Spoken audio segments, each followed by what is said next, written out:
I got my new thing imported. I got the Christian Dior. They wanna look at the foreign. They couldn't even afford it. Look what I did with the bag. Look what I did with the bag. I got a thing in the back, and I ain't taking no chat. I got my new thing imported. I got the Christian Dior. They wanna look at the foreign. They couldn't even afford it. Express Truth Show, we're back up in the building, and people, this is the very first one-to-one episode of 2025.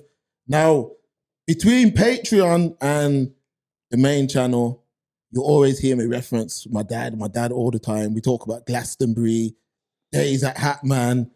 We just talk about different stories, but the person who has been there throughout all them stories is my dad, to the point where everyone's saying, when you going to bring your dad on? When you going to bring your dad on? He's been on before, but the last time he came on, we only had one mic. That was it. There was no studio. There was no laptops. It was just one mic. Now, a lot of people, they'll say, you and Steven, you Birmingham legends, but this is where it started. It all started with my dad. If there's no my dad, there's no Express Truth. There's no me and Steve and none of that. So let me introduce my dad, Dennis Hamilton. So welcome to the show. Thank you, Mark and Stephen. Thanks for having me. But don't be shy, we got a lot to talk about today. I know. So you'll get calm eventually. You'll get calm, but yeah, we got a lot to talk about, a lot of different Birmingham history. I want to find out about your journey and things of that nature. So is this the first interview you're doing? When was the last interview you did? Well, not interview, but when last you did? Of course, I've done a lot of interviews for different local radio, for TV channels. Also, I've done a few. Okay, so do you watch this? Do you watch Express Truth? I do tune in, yes. I do Okay. have it on, yeah. I do tune in, of course. Okay. So we're gonna go straight back to the early days, So just pretend that you're not even talking to me. Yeah. You're talking to a whole generation. And a lot of people don't realize, and the last thing I'm gonna say before I bring you in, but a lot of people, they don't give you your flowers in terms of clothing. A lot of clothing brands now that are seeing success, you open the door. A lot of people that have pushed their brand, you open the door. But we'll get to that in a bit. Yeah. So I want to take it from the very earliest memory that you've got growing up in Birmingham. So what was life like for you in the early days of growing up in Birmingham? All right. First of all, let me tell you, right, I was born here in England, yeah. Jamaican parents. I was the first to be born here. Well, I'm from a family of 8. I grew up in Answorth. I went to St. Michael's. I remember the first day in St. Michael's, small school tables. I remember the cold weather, the big radiators. I remember walking to school. I remember the early days. And what was it like in them Answorth. days? What was it like in them days? Well, I grew up in a rented rooms in them days, and I remember we had rooms, and part of the rooms was separated with curtains, and it was a real tough time growing up. So in those days, yeah. So that being that your parents were Windrush-generation. Oh, definitely. And yeah. What was that like? What was it like being a child to the Windrush-generation?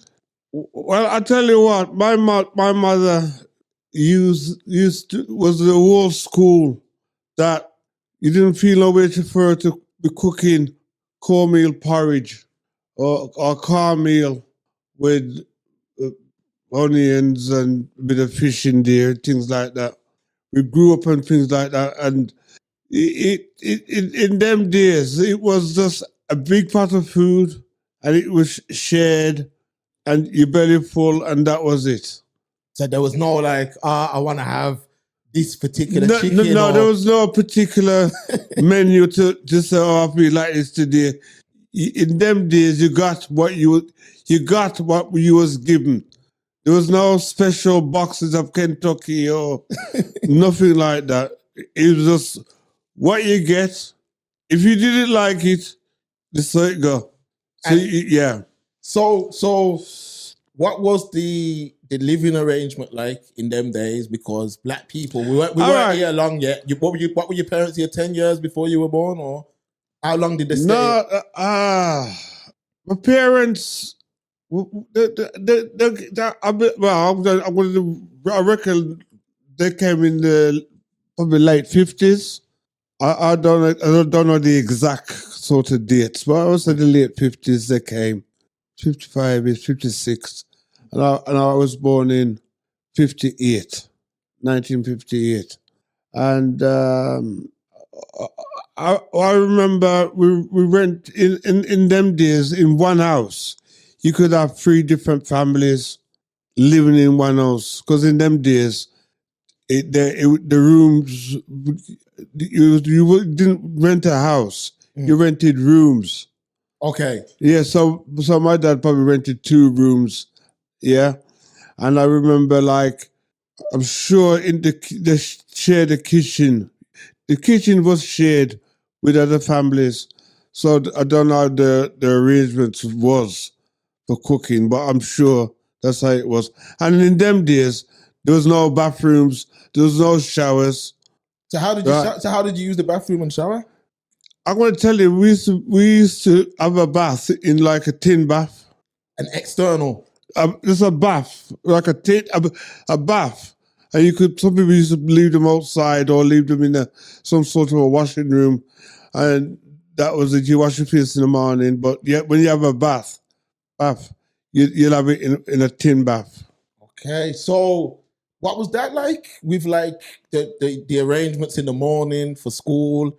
Was it a situation where you had to get up a lot earlier? All right. I remember in them days, what you had to do, you have like, they put water on the fire and you had a little basin.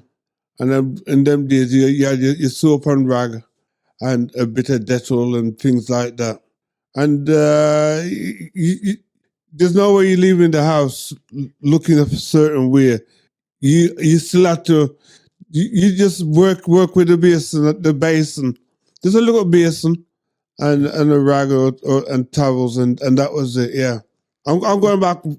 Yeah, we're taking way back. We're taking it from the early days. Yeah, so. and them days it's just like a coal fire, completely. Yeah. There's a coal man was regular back in them early days in Antwerp. No central heating. No central heating. Okay. And you know what? In them days, right? I could tell you a lot of our generation, we inhaled a lot of paraffin because we used to have paraffin heaters. Yeah. And the paraffin heaters, they used to give off some sort of a fumes. Yeah. You know, and if you had a paraffin heater, you look to the ceiling, you could see like a slight soot on the ceiling. Yeah. And that was what we had to try and, keep warm.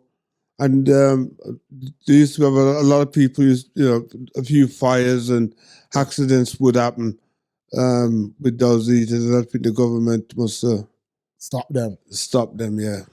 I remember living in about 4 different addresses in Antwerp.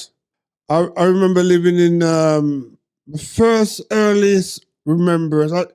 My brother says we lived on Broughton Road.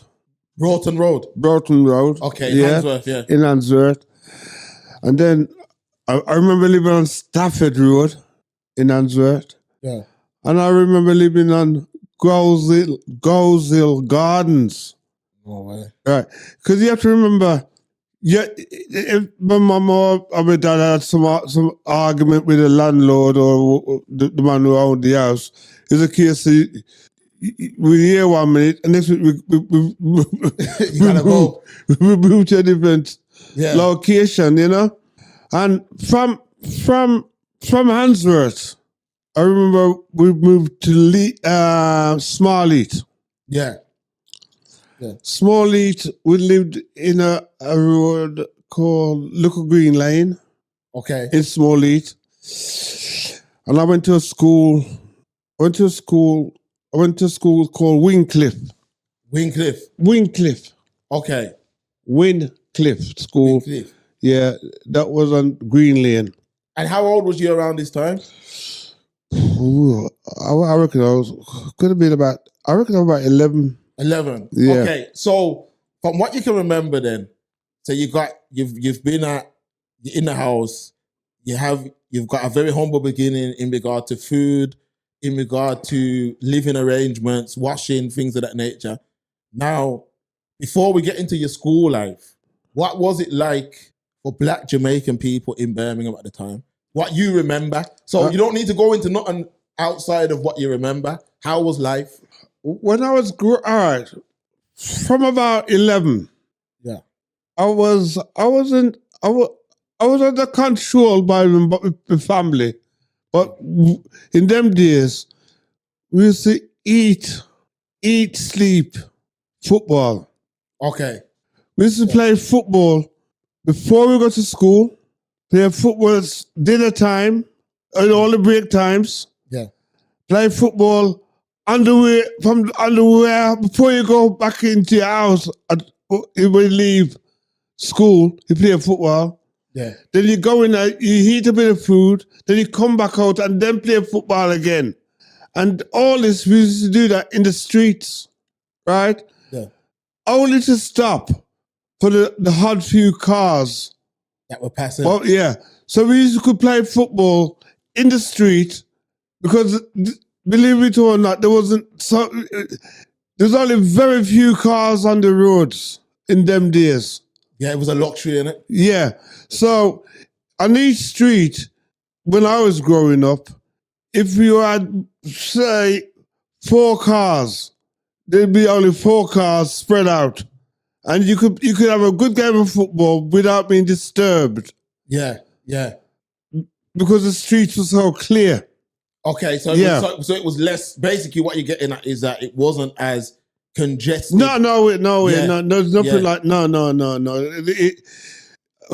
All right then. We used to just go to school. There wasn't this like when you go to the school gate, this big big gathering of parents standing there waiting, looking at the kids. Right. Your parents, there was once all they did, they went to school with you a few times, and then next thing you know, you're making your own way there. What were the streets safe though then? Well, because remember, what would have happened? A friend would come and call for me, or an underwear would call for somebody else. So by the time you look, you got 3 or 4 of you going to school. Okay, so there was and like then groups. and so a lot of 3 or 4 of you coming back. So you was like a little crew of you walking. And what was that like? So what was that like then? Because at the time, you're young, first generation Jamaican. Well, all right. I was going to say, back in them days, I can remember in Small Eat, there's places you wouldn't dare walk. How come? What was it like? Because you had some white families, yeah? Yeah. And there was, I'm going to say there was real renowned, rough, you wouldn't walk around there on your own. You just wouldn't do it. You walk there with a crew of you. Yeah. You wouldn't walk on your own because they would jump you. Yeah, yeah. And, many a times you walk in that area to certain people, you have to make a run. Yeah, and that was based off of being first generation. Yeah, there was always like guys there ready to want to take you on and have a fight. So we had a hell of a fight on our hands back in them days, and around Birmingham. Okay, with them days, when you see another black man, yeah, or it was always that shake of the head. Okay, that shake of the head, that acknowledgement, and that acknowledgement was safety. He was looking out for you. You was looking out for him. And if something kicked off, you could guarantee a total stranger black youth would come to your head. Okay, so it was more. Yeah. There was more of There was a unity. There's definitely unity. Okay, and this unity was this a, and I know people don't like me asking these questions, but my dad was there, so he knows the history. So when we talk about the community at that time, are we talking about a mixture of the Caribbean and Africa, or just Caribbean? No, it was all right. It was just the Caribbean. It was obviously it was majority was the Jamaicans, yeah. And then they had the people from Barbados, St. Kitts. I think Montserrat. But there was a hard few people, but the Montserrat people, their community, they came in the numbers in the 80s. Okay. Yeah. Okay. But when I was growing up, it was definitely Jamaican, Barbadians, St. Kitts.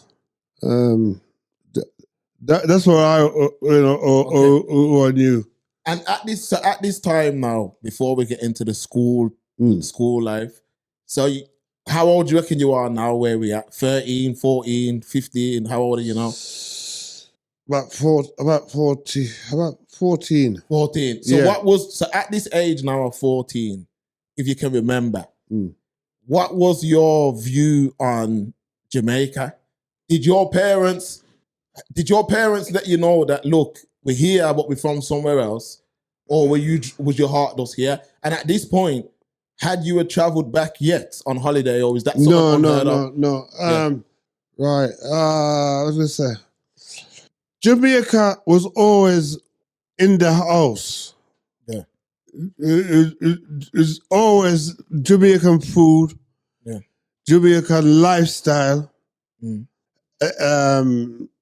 was a Jamaican community, because I remember back in them days, as it comes Friday, Saturday, Sunday, we was in each other's houses, families. Yeah. Always like more unity in those days. Yeah, so the family was very strong. When I was growing up, I remember most parents being together. Yeah, I can really. So I remember that most parents I knew. So most children I knew. Yeah, their parents were together. Okay, and then so when you were growing up in the household now, was your father strict or a lenient father? Because what I'm trying to gauge in these days, was a father somebody who, it's okay, son, don't worry, or would there clear rule and guidance for how harsh the dad was? I could tell you this. Yeah, my father was a strict man. He liked things in order. Okay, right? He'll give you a job, and that was your job, right? And I mean, it was strict. It was strict. It was strict, but he liked things in order. Simple as that. You couldn't sort of, when he went to work and he came from work, my mother had his dinner sort of ready. Right, we gotta. The women, they're not gonna like that one, Stephen. No, they're not gonna like that. No, no, they're not gonna like that. No, that's what I said. I agree with that, but I'm saying, was that something that was normal in them days? Yeah, I'm gonna say right. All I'm saying, but that it, all right. He had these things like dinner on the when he come in from work and things like that. Yeah. But that was based off of him being a hard worker, innit? Yeah. And even my mom went to work and all that kind of thing, right? I mean, I remember back in Smalley, my mom used to keep dances. Okay, that's something I didn't know. Yeah. She used to keep, in them days, she used to keep dances in schoolrooms, school halls. And I remember going to these dances, and somehow I got hold of. We used to get a drink called Baby Sham. Yeah, I know about Baby Sham. Yeah, Right. Yeah. My son used to have that. Yeah, so I was young. We used to get a few drinks of that. But I was young, but I remember she keeping these dances in schoolrooms. And yeah, but Dad used to collect records. And what kind of music was that? Ska? Yeah, ska. Okay. Yeah, he has all sorts of records back in them days. Okay, and that's before the explosion of reggae, I'm guessing. Yeah, it was before. Okay. Yeah. Okay then. So school life, secondary school life, what was that like? What was the average All there? right. I went to school in Smallheath. So I went Wycliffe. So I went to St. Michael's. Okay, well, stop. I went to St. Michael's, Answorth. Yeah. I went to Farm Street in Answorth. Yeah. And I think I was lined up to go to Answorth Wood. Okay. Right? Boys' school. Boys' school. Yeah. But when I went to Smallheath, I went to Wycliffe, and then I went to a school called St. Andrews. Okay. And that was a boys' school. And that was a real tough school. How so? Oh. Well, that school was just there's always arguments and fights there. Amongst the pupils? Yeah. Okay. Yeah. So what was that about? Was it about the areas they come from, or was it about a mixture of races, or what created this problem? It was, to be honest with you, it was to do with that people was coming in from different areas. Yeah. Right? And they didn't they just wanted to test you. Okay. Yeah. So you got into a few physical altercations? I did, yeah. Okay. Yeah. So when you were in school, was you more of a practical man or a book man? So were you somebody who you wanted to go out there and work, or you wanted to study for the future, or a little bit of both? Right. After I left school, yeah, I left St. Michael's. Then I went to a school called Lee Mason. Yeah, that's the one I know about. Yeah. So I went to Lee Mason. Yeah. I did all Lee Mason, and I went back to night school after you left. Yeah. Okay. Yeah. Okay. Yeah. I went to night school to say I've done English and I did a bit of maths. After I left, I went to them times. It was called night school. Okay. So you could go back. After you could go home, whatever. Go home. Yeah. Have your dinner or whatever, and then you could be back out for say 7:30 till about 9 o'clock. In night school. Yeah. I think they should bring that back.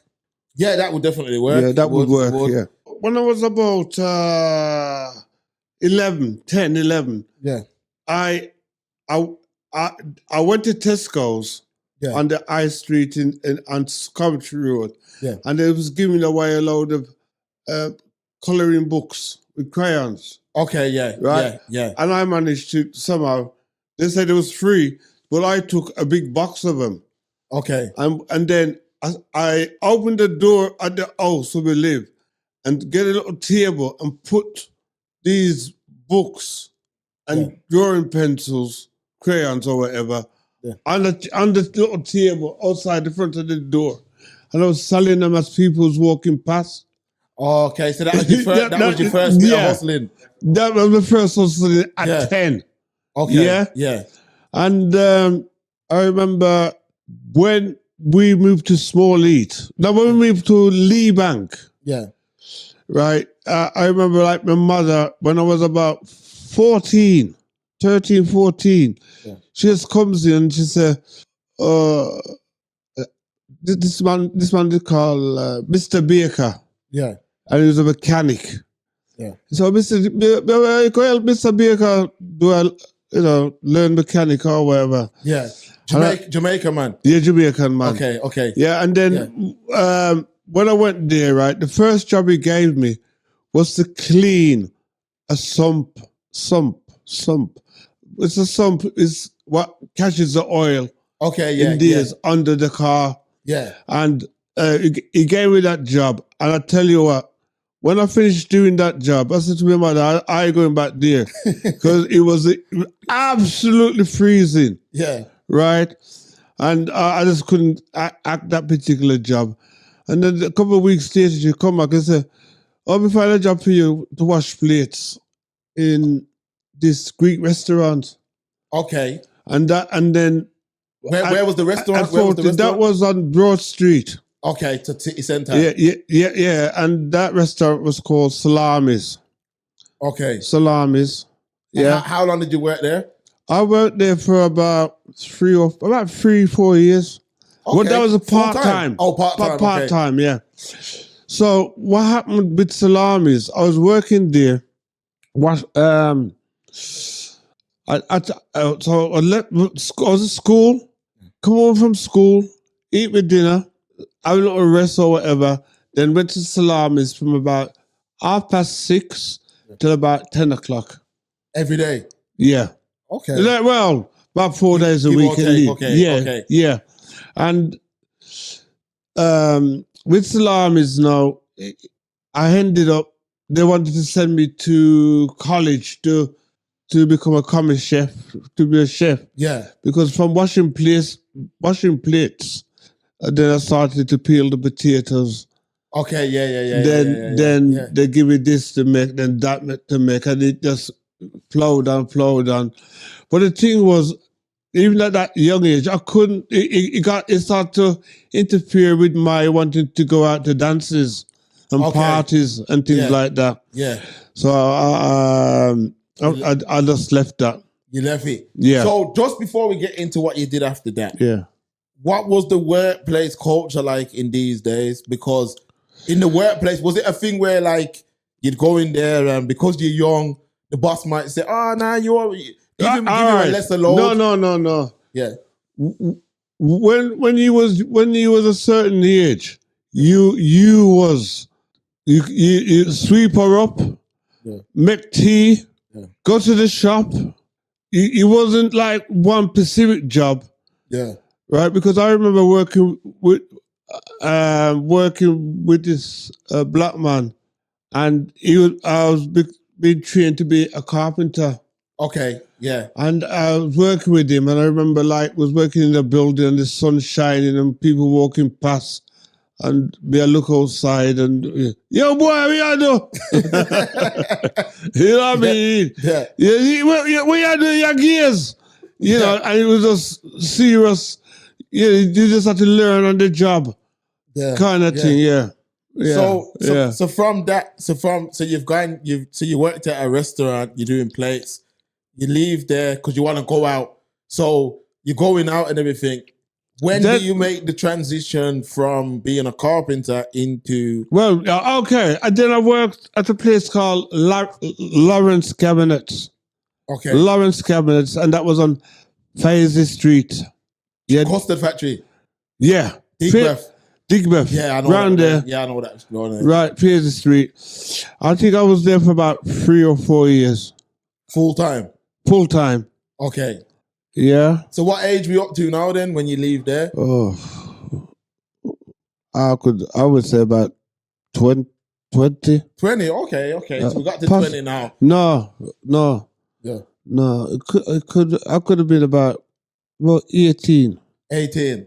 Possibly, yeah. So what's the next move after that?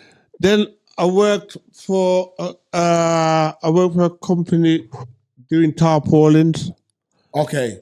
And I was like a rope splicer. So that a splicer is like plaiting ropes. Yeah. Yeah, so I could plait, these big ropes what you see on lorries and things like that. Oh, yeah. To secure the load. Yeah. Yeah. I used to could make those up and also sew the covers. I used to make covers for all sorts of machinery and things like that, yeah. And then this is where I first sat down and made a hat.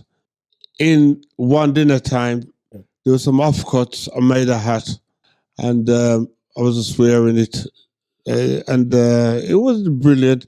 And people just say, "Oh, where do you get that? Where you get that hat from?" You know. Yeah.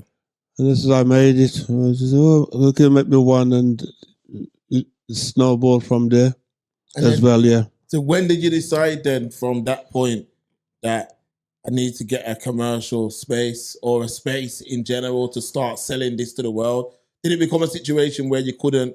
All right. Yeah. All right. Well, first and foremost, my love for music and sound system, which I did have a sound system. We built the sound system, me and my brethrens, Yeah.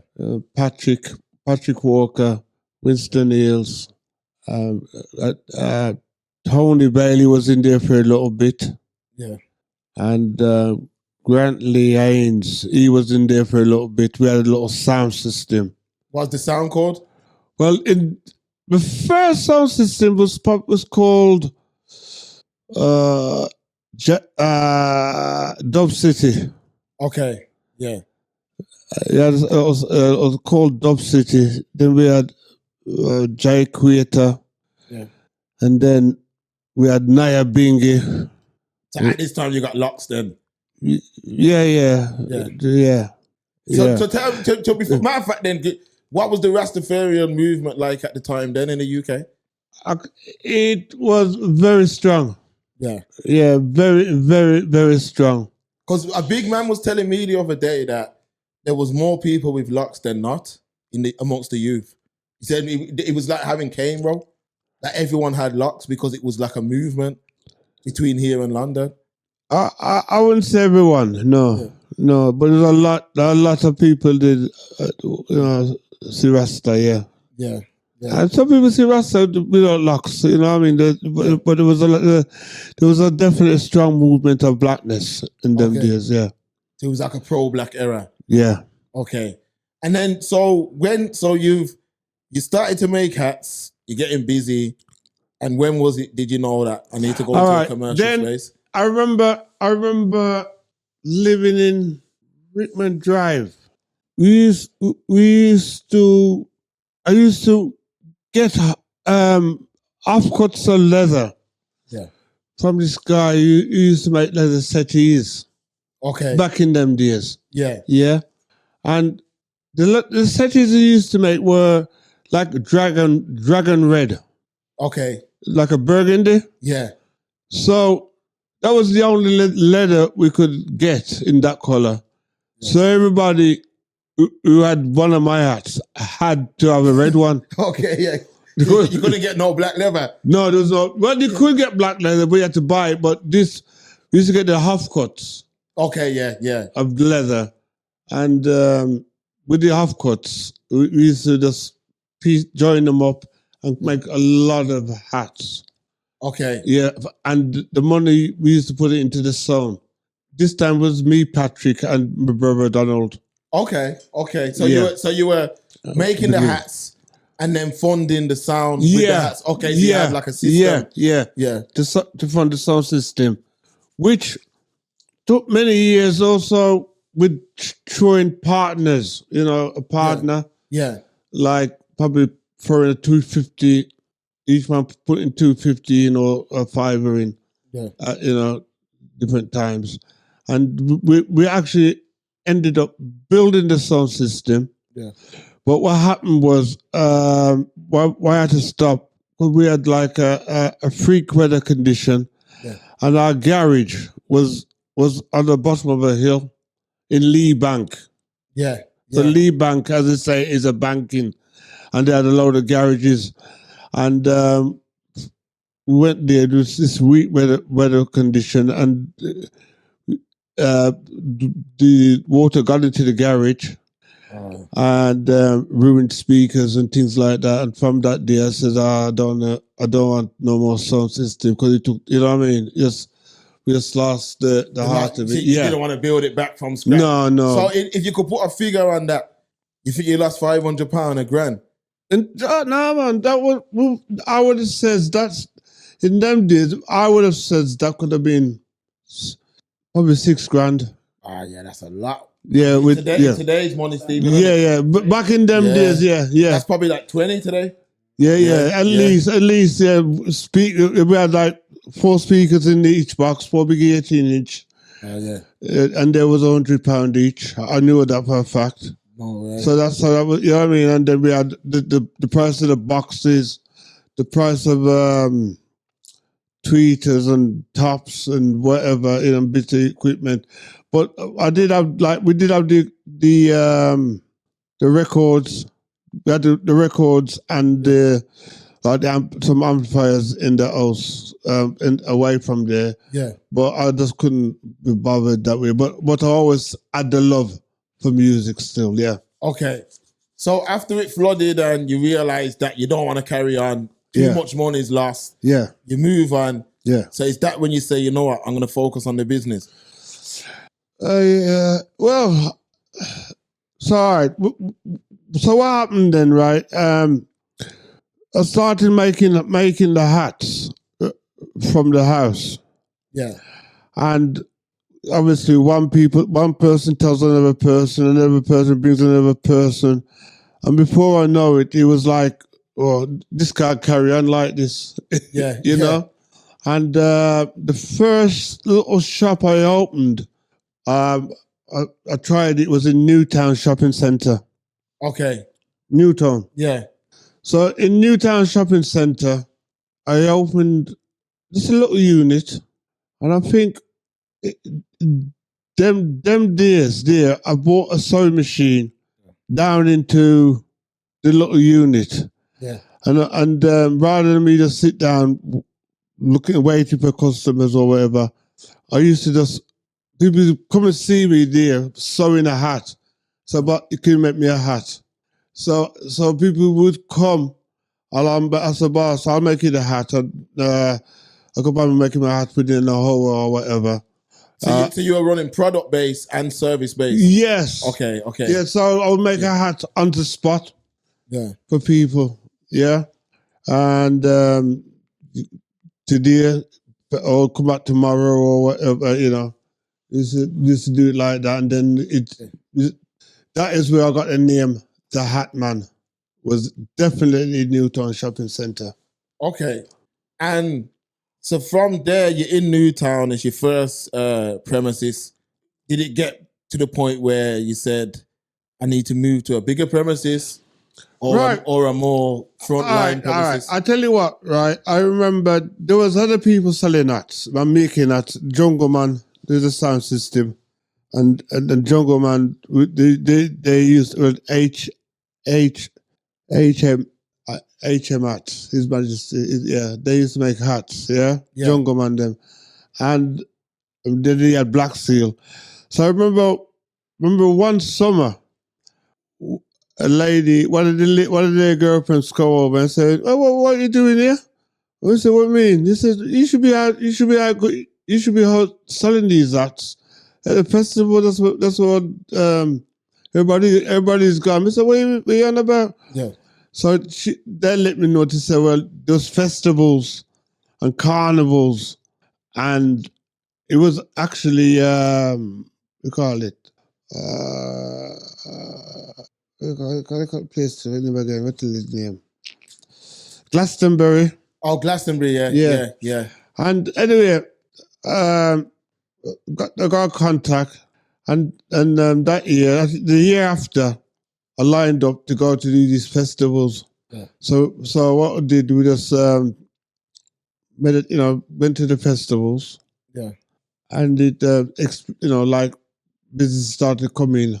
And what was that like? What was that like? Very busy. How far did you travel? Where did you go? We traveled everywhere. We traveled everywhere. Can you name a few cities or? Oh God, I went to London, Cardiff, Bristol, Gloucester, Oxford, Wales, all over. We went to sell. Yeah. As far as Holland. Okay. Yeah. To sell, yeah. And then from I was actually probably one of the last man standing in Newtown before it got knocked down and redeveloped. Okay, so is that why you left Newtown, because it was getting knocked down? Yeah. So where did you go after Newtown? For after Newtown, I went into the rag market. Okay, so you went into the famous rag market in town. Yeah, we went into the famous rag market. Yeah. And went to the rag market, and then we also had a shop on Slade Road. In Erdington. Yeah, Yeah. right next to the post office. Okay, so you had 2 locations. So rag market. Yeah. Okay, rag market. Yeah. Okay. And what happened was, we used to live on that road where you used to go to school. Yeah, St. Mary's and John's. Yeah, you went there. Yeah. And on that weird day, I seen the empty shop to rent, and it was next to the post office. Okay. Yeah, so because we just lived around the corner, I rented that little shop. Yeah. And I think we had that shop. Must have had that shop for about 10 years. And you see that shop that my dad's talking about. That's the first shop that I worked in, innit? Because I used to finish school and come there. Well, I'm going to tell you the history about you didn't actually work there. No. I was there. I was in there. I know you were worried about. You was there, probably sitting down, farting about with a Game Boy or something. Okay, I know. Yeah. I remember I used to go there after school, though. Yeah, she did. Yeah, Keisha. Yeah, of course. So Slade Road, in Slade Road, and did you build? So how was business down there? Well, Slade Road. I built Slade Road up so till I had people come from all over England to come to that shop. Yeah, really build it up. Yeah. And then from there, from Slade Road, went into, obviously, I still have Slade Road, and then went into the market. Yeah. And from the market, we built the little table stand. It was so busy. I remember when just knocking down the bull ring. Yeah. We had a shop in the bull ring. Yeah, we were in the old bull ring, innit? Yeah, it was in the old bull ring. I had a shop there for a few years. And then we had a shop. When it was knocking down the bull ring, we moved to a place called Weird's, the catalogue place. Yeah. Like it was a car. Weird's was a furniture shop which they converted into market stores. What was that? No, it wasn't called that though, was it? It was called that centre you're talking. Remember that was that. So when we moved from Bullring, the old Bullring, and then we went to that small shop for a while. What was that place called again? That centre. We just called it the Weird Shopping Centre. Weird. So yeah, I remember. How many years was there then? It was about 3 years. And that was the shopping centre, people, that was built in place until the Bullring come in it. Yeah. And what they did when they built up the new Bullring, little shops wasn't allowed. They wanted to get rid of us, and they did. They did get rid of us. You know, they got us out of there. And they tell people about trying to pay your back rent and things like that. Everybody paid their back rent, thinking that they was going to get a little shop in the Bullring. And then the Monday come, you had to go. They said things closed, and that was it. Oh, yeah. Gone. And then that was the point. One of the I seen the shop down by the train station. Yeah. And that shop, it took me at least 8 months to get the shop. Yeah. So what was that? Why was that? So that's the first shop since the Bullring.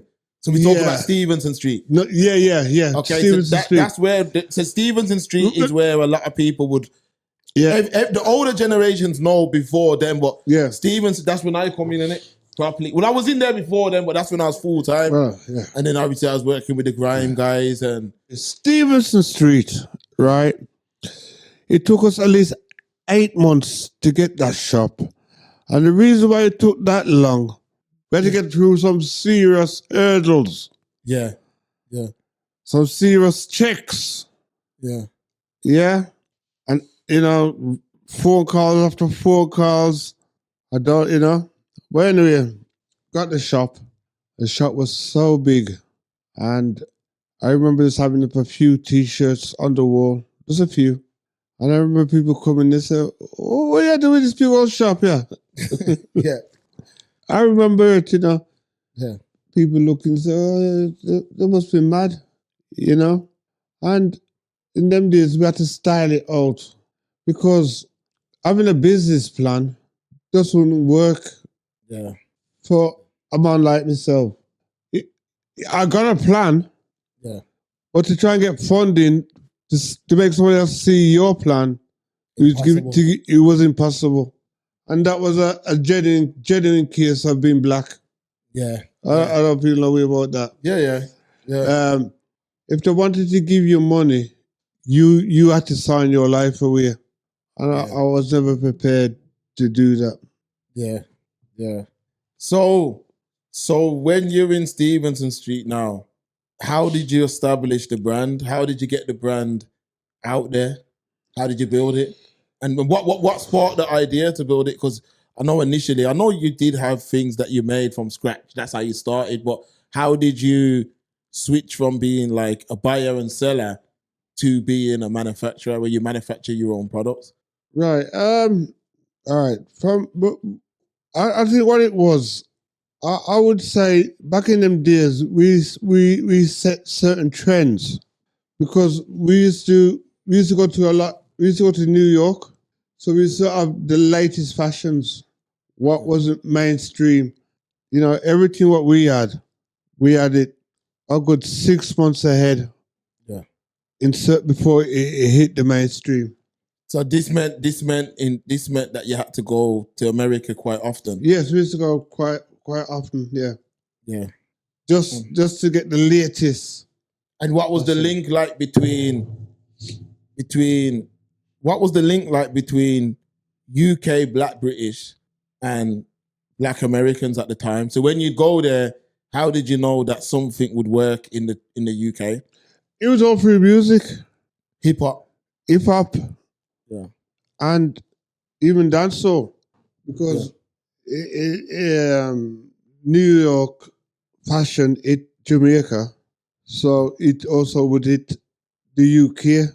And in them days, when people went out, they wanted to look totally different from the next man. There wasn't, every man would want to look a certain different way from somebody else. So if there was something what was fashionable, a man would like that fashion, but he wanted a different color. Yeah. You understand? Yeah. So if we would go and get different colors and slight twists of that same fashion, so that, you know, like nowadays you see everybody, they dress up in the same thing. Everybody is a night man, everybody's Gucci man or whatever. And the thing is, everybody's exactly the same. Yeah, because when you go to the shops now, there's nothing different. And there's no. No. I think in them days, there was more independent retailers. Now it's just like a uniform. Yeah.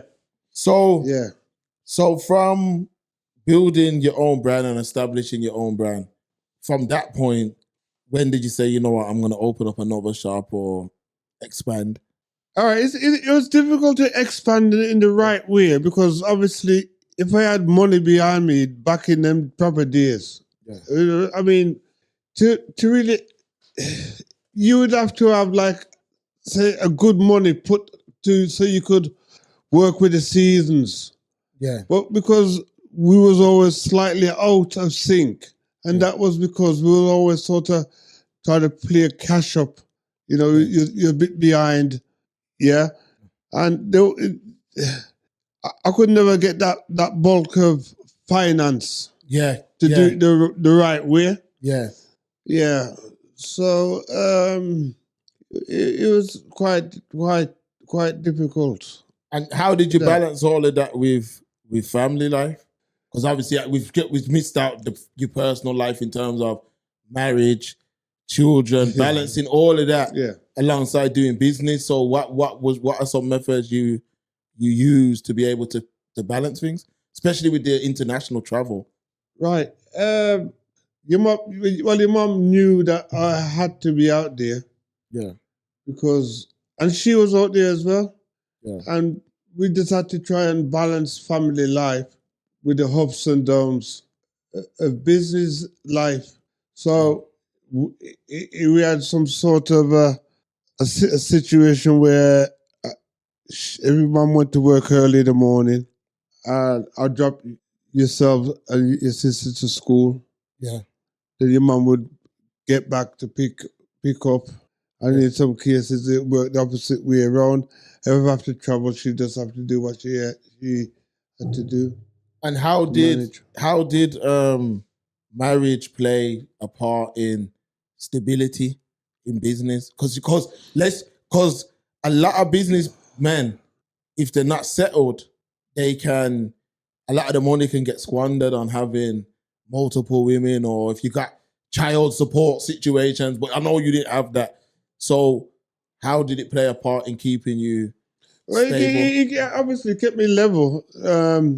That we just had to work with each other, and there's a problem, try and talk it out. And obviously there would have been financial restraints at times, yeah? Yeah. And there was also financial reward. Yeah. There's a balance. It was a balance. Yeah. And your mother would always try to say, well, try and get some rest and have a look at holiday, and I would say, why? I'll say you've traveled all over the world, but to be honest with you, this is including people that I know who travel for a living. You and mommy are probably the most traveled black people I know, because you've been Taiwan, China. You've been everywhere. Australia, you've been everywhere. Yeah, I have traveled the world. Genuinely the case, I have been around, for business, for pleasure, or whatever. I have traveled, and I would tell anybody out there that yes, you got to chase your dreams, and you got to work to make a living, but you also got to work for yourself and work to see some rewards while you're going along.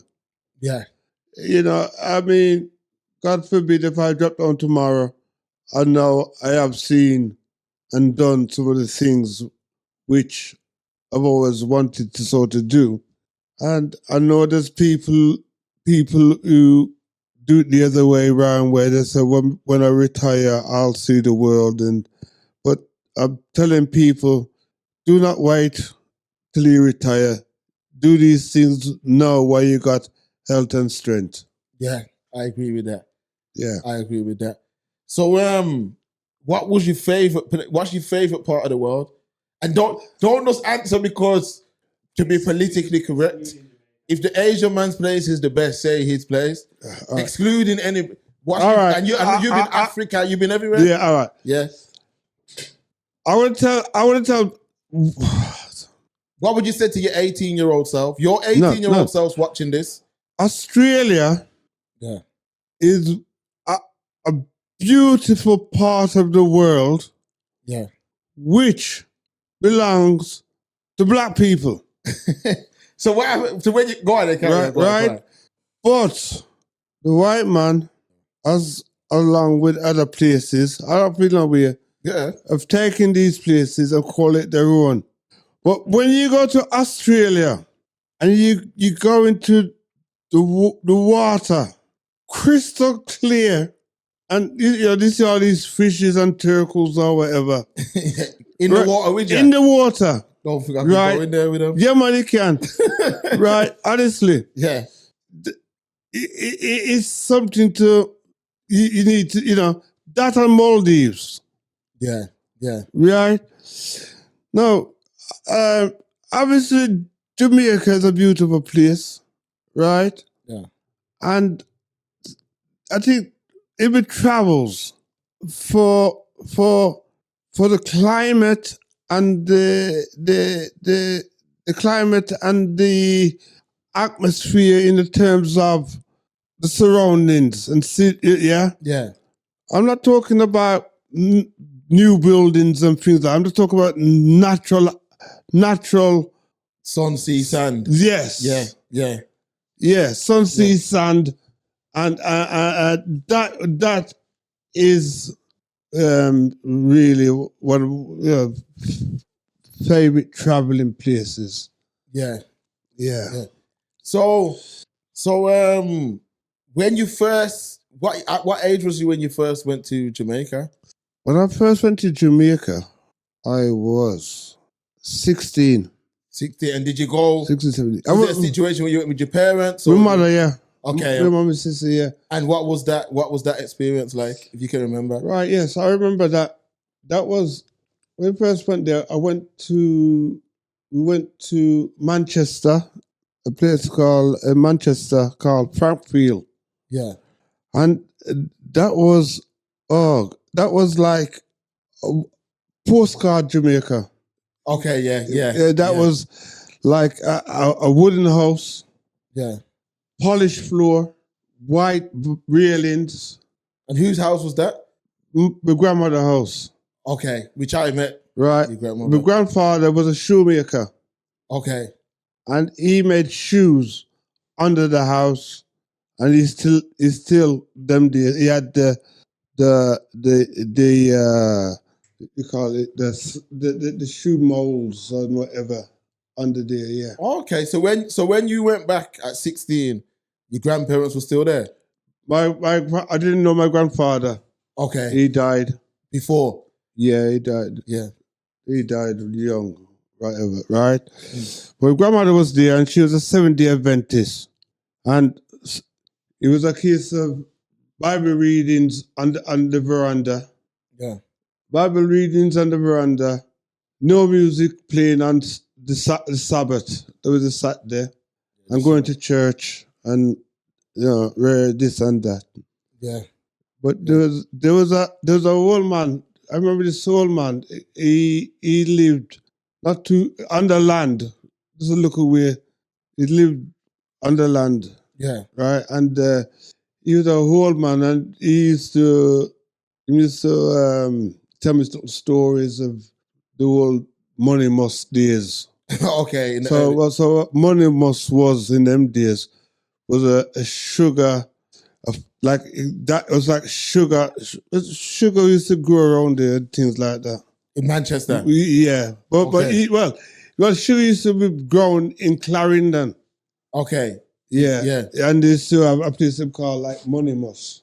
Okay. Yes. So he used to tell me he used to work around there back in them days. Okay, in the early days. Yeah, I used to get some good looking laughs. In them. Okay, so yeah. And I used to go to Kingston as well. Family there or just your family? We had family here. Family there in Kingston, yeah. So once you first went, was that where did you kind of build a connection back home, or was it? Yeah. From there, yeah. So you used to go back regular after that. Yeah. Okay. Yeah. Well, years. As often as permitting. So you think the landscape of retail's changed? Oh, it has. Of course, it has. Yeah. What you think plays the factors in that? Internet or just people? Well, just the internet, and people don't have to move to go anywhere to look. They just have the other phones now. You just on your phone you could I know my size. I know this is a new color, and if Jordan's wearing it, I want it. That's it. Yeah. If big brand name people are wearing it, no matter what, that's it. That people are if he's wearing it, it's a trend. They'll buy it. The day is coming when you're going to see the £1,000 trainers. That's happened already? All right, here we go. Yeah, that's happened already. Yeah. The Versace's, isn't it? Yeah, I mean... The LVs. Yeah, that's crazy, man. £1,000, I mean... There's some jeans, yeah. There's some jeans called Chrome Hearts. Yeah. £10,000. And you know the Americans, they're buying them. £10,000. $10,000. Well, in the States, dollars. $10,000 for G. It's just a bit of denim. They put some hearts out of sequins. It's cross or something. Yeah, like crosses, and it's called Chrome Hearts, and 10 grand, and all them rappers are buying it. Well, good luck. I wish. This is the way it is. Yeah, you see that £20,000 that one. £20,000. Yeah. That's it. it. Could buy a second-hand sports car for that. You could, definitely. The current state of Birmingham, because you've seen it from the old school days. So what is your thoughts on the current state of Birmingham? Birmingham, has definitely become a destination for travelers from different parts of the world. Yeah. I can tell you that from the shop. Yeah. Because every day I see people from all over the world coming into the city to look at our buildings. They're interested in Peaky Blinders. Yeah, that's done a lot of promo. Yeah, they're interested in the canals, Yeah. right? What I'm worried about is that where is the black man in all of this? That's what I'm building up to. Right. That's what I'm building up I'm to. building up. I'm trying to build to say that I see people coming into town telling me they're lost. I said, where you live? I live up here. So I live. I just haven't been in town for 10 years. It's a boss. And you got a little Chinese guy come here a few months back. He's setting up his little shop. Yeah. So where are we? Where are we in all this? If we're now, well, I'm getting on now, and we've got more generations beneath me coming up, and I can't see them where it matters in the city. Yeah, they might be on Facebook, they might be online or whatever. But the presence. But the presence of practical visioning of black people are not being seen in the city. It's like we are disappearing, or it's like we're disappearing. I'm not seeing physical faces up and for whatever reason. We're not start seeing our people around. I'm seeing everybody else. I am seeing everybody else. Yeah. But I'm not seeing our community within the city, but yet we are contributing our hard work money in the city. Yeah. But I'm just not seeing us where it matters. So if you're one of the few people that can really answer this question. Not a lot of people, not even I can answer it somewhat, but you're qualified to answer this. So between the early days of you having a store in town to now, would you say that the presence of the black pound has regressed? I don't mean spending wise, I mean selling wise. So if you come into Birmingham Town Centre, as far as, food, barber, clothing, have we regressed? Definitely. Okay, and what would you say the reason for that is? Because at one point we had numerous shops. I think number one, as I said, there's a lack of presence. There's a real lack of presence, right? And some people feel frightened to go into a black shop. Or it's a black shop, or shops owned by black people. They feel like it's a shop that's singled out. But to me, it's just a shop. Yeah. You understand? And there again, the way the system is, no matter where you go in England, every high street is the same. Yeah, it's proper uniform now. Yeah, it's every high street is the same. And the very few individual shops, this is including white people and independent shops, are squeezed and closing more rapid day by day. Yeah. But we've got the double whammy that we've got no shops anywhere. Yeah. I'm not saying that we're a big shop or nothing, but Well, we are, man. Birmingham wise, we are, but like you said, there's only so much you can do as one, man. And so it's one of them. So, but let me just tell you quickly. Yeah. Hatman is definitely gone international. Yeah. What I mean by that, we sell across the world. Yeah, we got a strong online presence. Yeah, we do sell online, and as you know, I love my music. Yeah. So I've got a little spot there for buy and sell records. Yeah. Yeah, I'm talking rare groove, reggae, roots, music. I am going to be entering a little competition Oh, you mean to play? to play. Yeah. Oh, okay, yeah. Because you played something not too long last Yeah, year, wasn't it? yeah. So I'm doing it for the love of music. You know, I'm not saying I'm the greatest. I know I'm just there to play, and you know. Yeah. And I would like to send condolences to my friend Delroy Guns, who passed away yesterday. Definitely. Yeah. And he was one of the men who used to come to me to Glastonbury, and he will be dearly missed. Tell them about this is for the Patreon, Daddy. Tell them about when I used to come Glastonbury, you know. It's gone now, statute of limitation during school. Because I always tell the stories of when we was in Glastonbury. I'm a Glastonbury veteran, innit? Yes. Yeah. I remember we used to go Glastonbury, me and Mark, and we have another chapel person to help. Yeah. And we would go down there for from say a Sunday night right through till next Monday. Yeah. Set up camp. It was either very hot or very wet or very windy. Yeah. And it was a tough drilling. And we was there the year when Beyonce come. Yes. We was there the year when Jay-Z come. Yes, yeah. We was there the year when Oasis, was it Oasis? Dolly Parton. Oh yes, yeah. We've seen all of them. Yeah, Yeah. we used to do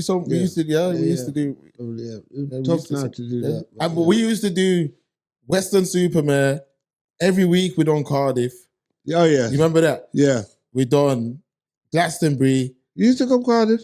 Yeah, every week. But for a few for a while. All right. Splat Market. All right. When I was young. But I was gonna say so yes, we used to do Western Supermare, Glastonbury.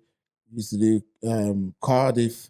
And I was going to say, do you remember that time when we went to New York and we was in Staten Island? Oh, yes. And it was that cold, we had to walk backwards. Most you remember definitely. that? Yeah. Well, I used to go to New York. Dan, we used to get the Haybreaks jackets from them areas. Yeah, that's where you get the Avrix from, yeah. Yeah, we used to get the Haybreaks. No, so basically... it's cold. It was so cold. It was so cold, you had to walk backwards. Yeah. The heights from the Canada. Yeah, the cold weather. Yeah. It's the coldness you would never believe. Yeah, it was that cold. And I've been to Iceland, so you know. That you had to walk backwards. So I'm just making sure you remember. Yeah, I remember that, yeah. So I think that's about it. I think there's so much more we could go over, but so thank you for coming on the show. Yeah. Anything else you want to say before we wrap up? All right, I'd just like to say thanks to everybody who helped me on my journey. My wife, Paulette, all the children. Big up Nasha. Big up everybody who I know. And big up Sifa. Give thanks to Sifa. Definitely, Sifa. And big up the staff. Definitely, all the staff. Yeah. Past and present. Past and present. People move on. And coming from this table, we've had people got into banking, people got into all sorts. Yeah. Dentists, so all kind of people. I was going to say before we go, so this is important to say, Hatman was one of the few in our day that a child, he would go out there and he'd get refused work experience everywhere. Yeah. So let's say you had a black problematic child in these days. We had a program that we would take on those children because they wouldn't, not even McDonald's would have them. Because McDonald's used to do work experience. Yeah. So Hatman was the place that would take these children and show them that there is a different way. So definitely. Yeah. Yes, we used to take on do a lot of work experience. The reason why we don't really do it no more, the red tape is so much. They want to know everything. You gotta do this, do that, and it just become too much. I did my work experience at the shop. Yeah, a lot of people do it. Yeah, I did year 10. I did my work experience for 2 weeks. And for the 2 weeks, you know what I did? I painted the office. Is it? No, you remember? Yeah, for the 2 weeks, my job was to paint the office. Yeah. So I done my work experience in the shop, and then I had a year at school, and then I worked in the shop. Yeah. From there. Yeah. Wow. Yeah. So yeah. Yep. So that's it, people. Hit the like button, hit the share button, hit the subscribe button, and most importantly, head over to the website www.thehatman.com. Purchase something, and if you're in town, a lot of you already do, but if you're from out of town or you're in Birmingham town, come into the shop, say hello to my dad if you see him, and purchase something. Yeah. So that's it, people. It's the Express Truth Show, making Thursdays great again. That's it. Okay. All right, that's it. What did you think?